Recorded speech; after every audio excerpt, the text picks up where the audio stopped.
दिल्ली विकास प्राधिकरण के उद्यान खंड 10 में अधिकारियों की मिलीभगत से पार्कों में पौधे सूख रहे हैं। ठेकेदारों द्वारा लेबर तो लगाई जाती है, मगर उनमें भी 50% ही लेबर से काम कराया जाता है। ये सब ठेकेदार की साठगांठ से चल रहा है। यह गोरखधंधा विभाग से सेवानिवृत्त हुए कर्मचारियों से करवा रहे हैं काम। जो वफादार और काम कर देने वाले कर्मचारी थे, उनको 60 साल के बाद भी काम पर बुलाया जा रहा है और वो प्राइवेट लेबर से काम कराकर SID को मोटी मंथली दे रहे हैं। उद्यान खंड 10 में किसी भी कर्मचारी ने ठेकेदारों को नहीं देखा। ठेकेदार ऑफिस में आकर ही अफसरों की जेब गरम कर देते हैं और अपना अपना हिस्सा बांट लेते हैं। इसी वजह से नरेला उद्यान खंड 10 के पार्कों की हालत बद से बदतर होती जा रही है। पौधे लगाए तो जरूर जाते हैं, लेकिन उनमें से कुछ समय के साथ सूख जाते हैं, जिनमें पानी भी नहीं डाला जाता। 100 मीटर रोड पर ग्रीन बेल्ट का बुरा हाल देख सकते हैं। कई पार्कों में तो गाय अपना विश्राम गृह बना चुकी है। पार्कों में घूमने के लिए कोई भी जगह नहीं है। सिर्फ जो अधिकारियों को देखने होते हैं। पूरे नरेला में 2 से 3 पार्क ही आपको ठीक ठाक हालत में मिलेंगे, नहीं तो 80% पार्कों की हालत बद से बदतर होती जा रही है। ताजा मामला सामने आया है कि सुभाष वाले बाग के ठेकेदारों से अशोक सुनील कुमार मौर्य द्वारा 50,000 रुपए बाग में अवैध तरीके से फसल बोने के लिए लिए गए थे, लेकिन जब उसने फसल बोली तो उसके बाद और पैसे की डिमांड की गई। जब उसने नहीं दिए तो उसकी फसल को ट्रैक्टर से नष्ट करवा दिया गया। ऐसा कैसे हो सकता है कि जब ठेकेदारों ने फसल बोई और अधिकारियों को पता ना चले?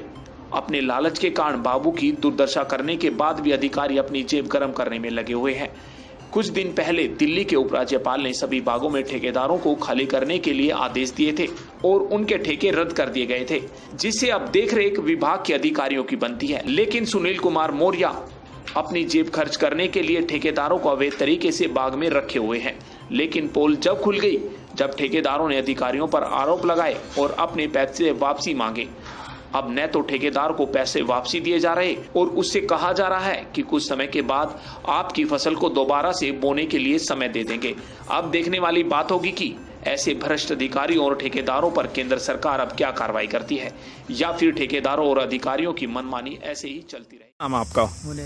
मुनेश जी, कितने साल से रह रहे हो आप DDA के बाग में? DDA के बाग में 4-5 साल से रह रहा हूँ मैं। तो क्या आपको तनख्वाह वगैरह मिलती है? कुछ नहीं देते। क्यों तनख्वाह क्यों नहीं देते? कभी आपने बोला नहीं? बोला है, मौर्य साहब हैं ये, सोए कहते हैं पैसे दूंगा और देते ही नहीं है। और मेरे से पैसे लेकर खेत बुवा दिए 5000 रुपये लेकर, और मैं मांगता हूँ तो उन्हें भी मना कर रहा, अब यहाँ से भगावा के भाग जाए यहाँ से। किसने लिया आपसे 50,000 रुपए? मौर्य ने। क्यों लिए उन्होंने? सुनील मौर्य ने क्यों लिया आपसे पैसे? खेती बुवाने के लिए, साग सब्जी बोले कि 50,000 रुपए मेरे को दे दे, जो बाग में करना वो करता रहे। जो करना है वो कर ले। बाग में साग सब्जी बोले अपने बेच ले करना। भाई उन्हें पैसों को मना कर रहा है और मेरे को भगा रहा है यहाँ से। आपने पूछा नहीं कि मेरे को क्यों भगा रहे हो या मेरे पैसे वापसी दे दो मुझे? पूछा तो वो उल्टा बोलता है, बदतमीज बोलता है, कह रहा तेरे काय के पैसे, किस चीज के पैसे, भाज यहाँ से। कहीं ना कहीं ऐसा नहीं लग रहा लॉकडाउन लगा हुआ है, 3 महीने हो गए, कहीं ना कहीं मजदूरों का काम नहीं चल रहा है, बेचारे भूखे मरने पर मजबूर हैं। कहीं ना कहीं जो सीनियर अधिकारी हैं, बड़े लोग हैं, वो भी मजदूरों पर कहर उठा रहे हैं। ऐसा ही है? ऐसा ही है। ये जो अफसर लोग हैं ज्यादा जानबूझ के गरीब आदमी को परेशान कर रहे हैं। तो फिर जो आपने पैसे दिए थे, आपने मांगा तो आपके साथ गाली गलौज भी गाली गलौज करे और यहाँ से रोका, भाग यहाँ से आते, किस चीज के पैसे तेरे?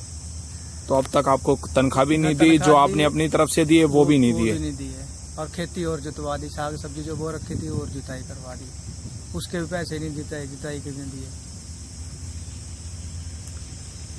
कोई ऐसा आदमी है जिसके सामने आपने पैसे? नहीं, ऐसा कोई नहीं है। अक्सर लोग जो रिश्वत के पैसे लेते हैं किसी के सामने नहीं लेते। जो कोई देखा है, कोई अपने कुछ बोले। भैया आपका? मेरा नाम एहसान है। कहाँ रहते हो? यहीं रहते हैं जी, नरेला 11 पॉकेट में। यहाँ जो ये DDA का पार्क है, इसमें कोई साफ सफाई करने वाला कभी आता है? कोई सफाई करने नहीं। इसमें कभी घास बोई हो DDA की तरफ से या पार्क की साफ सफाई हुई हो? हमारे सामने तो बुआ नहीं की कभी नहीं। कितने साल से रह रहे हो आप यहाँ पे? 4-5 साल हो गए। इतना कूड़ा करकट पड़ा हुआ है, इसमें पन्नी वगैरह, इतनी गंदगी है, कोई साफ कर्मी कोई नहीं आता? कोई नहीं आता जी, और नालियाँ साफ करने भी नहीं आता यहाँ पे। यहाँ पे कोई गार्ड भी नहीं है? जी नहीं, कोई नहीं।